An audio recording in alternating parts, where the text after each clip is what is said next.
Breaking news చూస్తున్నాం. Kaleshwaram commission విచారణలో భాగంగా ఆనాటి నీటిపారుదల శాఖ మంత్రి టి హరీష్ రావు నేడు విచారణకు హాజరు కానున్నారు. ఉదయం కమిషన్ కార్యాలయం బీఆర్కేఆర్ భవన్ లో జరిగే విచారణకు హాజరవుతారు. ఇక కాళేశ్వరం కమిషన్ జస్టిస్ పినాకి చంద్రఘోష్ విచారణలో భాగంగా ప్రాజెక్ట్ బ్యారేజ్ లో నిర్ణయించడంలో కీలక వ్యక్తిగా హరీష్ రావు నీటిపారుదల శాఖను నిర్ణయించారు. ఇక కమిషన్ ముందు ఆయన చెప్పే సమాధానాలు కీలకంగా మారనున్నాయి. హరీష్ రావు కూడా సీఎం కేసీఆర్ ఆదేశాలకు అనుగుణంగా వ్యవహరించానని చెబుతారా, లేక అన్నిటికీ కేబినెట్ నిపుణుల కమిటీ ఆమోదం ఉందని చెబుతారా అనేది ఆసక్తి నెలకొంది.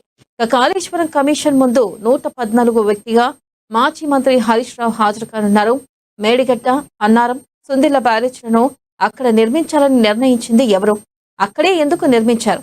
కేబినెట్ ఆమోదం ఉందా? తదితర అంశాలను ప్రశ్నలు అడిగే అవకాశం ఉందని అంచనా వేస్తున్నారు. మరోవైపు హరీష్ రావు విచారణకు తన అనుచరులతో కలిసి భారీ కాన్వాయ్తో రానున్నట్లుగా పార్టీ వర్గాల ద్వారా తెలిసింది. ఇప్పటికే మాజీ మంత్రి ఈటెల రాజేందర్ విచారణ పూర్తయింది. ఇక ఈ నెల 11న కేసీఆర్ విచారణకు హాజరు కావాలని కమిషన్ నోటీసులను జారీ చేసింది.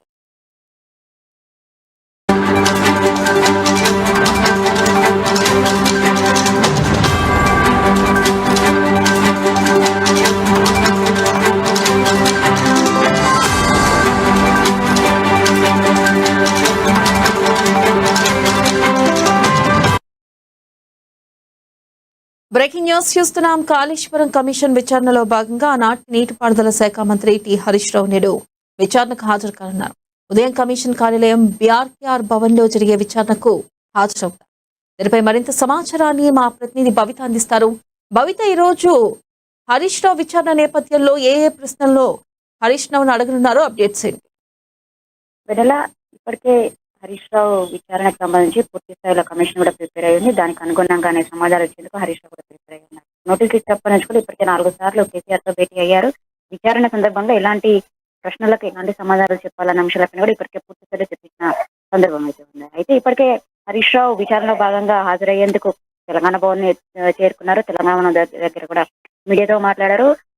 10 గంటల ప్రాంతంలో తెలంగాణ భవన్ నుంచి బయలుదేరి బీఆర్కే భవన్ కి చేరుకుంటారు. కమిషన్ ముందు 11 గంటలకు హాజరు కానున్నారు. అయితే పూర్తి స్థాయిలో ఇప్పటికే కాళేశ్వరం ప్రాజెక్ట్ నిర్మించడానికి కావాల్సినటువంటి అంశాలకు సంబంధించి పూర్తి స్థాయిలో పవర్ పాయింట్ ప్రజెంటేషన్ కూడా ఇచ్చాము. కేవలం రాజకీయ దురుద్దేశంతోనే ప్రస్తుత కాంగ్రెస్ ప్రభుత్వం మాకు నోటీసులు ఇచ్చింది. కాళేశ్వరం కమిషన్ ఏర్పాటు చేసి పూర్తి స్థాయిలో రాజకీయ దురుద్దేశంతోనే కమిషన్ నోటీసులు ఇచ్చింది. అక్కడ జరిగినటువంటి వాస్తవాలు, పూర్తి స్థాయిలో ప్రాజెక్ట్ నిర్మాణం కావాల్సినటువంటి అంశాలపైన మేము ఇప్పటికే పూర్తి స్థాయిలో వివరించినప్పటికీ కూడా కేవలము అంటే ప్రజలకు సంక్షేమము పక్కన పెట్టి రాజకీయ దురుద్దేశాలతోనే ఇలాంటి చర్యలకు పాల్గొంటుందని చెప్పి మీడియా ముందు కూడా హరీష్ రావు మాట్లాడారు. పూర్తి స్థాయిలో ప్రభుత్వంలో మేము అధికారంలో లేము. ప్రస్తుతం మా దగ్గర ఉన్నటువంటి డాక్యుమెంట్స్ తో పాటు మా దగ్గర ఉన్నటువంటి సమాచారాన్ని మొత్తం కూడా కమిషన్ ముందు ఉంచే ప్రయత్నం చేస్తాము. మా దగ్గర ఉన్నటువంటి అందుబాటులో ఉన్న డాక్యుమెంట్స్ అన్ని కూడా నేను కమిషన్ దగ్గరికి తీసుకెళ్తాను. మా దగ్గర ఉన్నటువంటి పూర్తి స్థాయిలో సమాచారాన్ని వాళ్ళు అడిగినటువంటి ప్రశ్నలకి ఖచ్చితంగా మేము సమాధానం చెప్తాము, సహకరిస్తాము.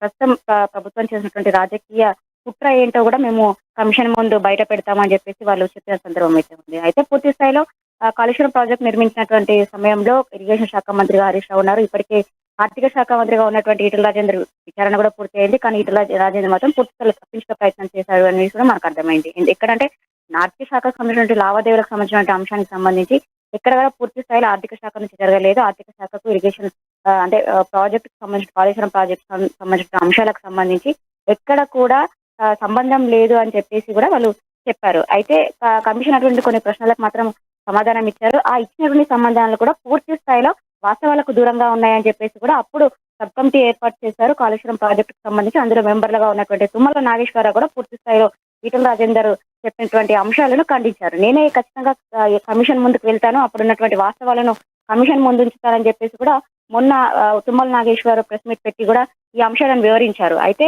సబ్ కమిటీ పూర్తి స్థాయిలో కాళేశ్వరం ప్రాజెక్టు నిర్మాణం అంటే డిజైన్ పూర్తయిన తర్వాత ప్రాజెక్టు స్టార్ట్ అయిన తర్వాతనే సబ్ కమిటీ ఏర్పాటు చేశారు. సబ్ కమిటీ ఏర్పాటు చేసిన దానికి కూడా కాళేశ్వరంకి ఎలాంటి సంబంధం లేదు. వేరే ప్రాజెక్టులకు సంబంధించి సబ్ కమిటీ ఏర్పాటు చేశారే తప్ప కాళేశ్వరం ప్రాజెక్టు సంబంధించి కాదు అని చెప్పేసి తను వివరణ ఇచ్చుకుంటూ వచ్చారు. అయితే ఈ రోజు హరీష్ రావు హాజరవుతారు. హరీష్ రావుది మాత్రం మరొక ఉత్కంఠ అని చెప్పుకోవాలి. ఎందుకంటే మొన్న చెప్పినటువంటి ఈటల సమాధానాలు మాత్రం పూర్తి స్థాయిలో ఇరిగేషన్ శాఖకే సంబంధం ఉంది. ఇరిగేషన్ శాఖనే చూస్తుంది. ప్రాజెక్టు నిర్మాణం సంబంధించి కావచ్చు, క్వాలిటీ సంబంధించి కావచ్చు, డిజైన్లకు సంబంధించి కావచ్చు, పూర్తి స్థాయిలో ఇరిగేషన్ శాఖనే అందులో ఇన్వాల్వ్ అయ్యింది.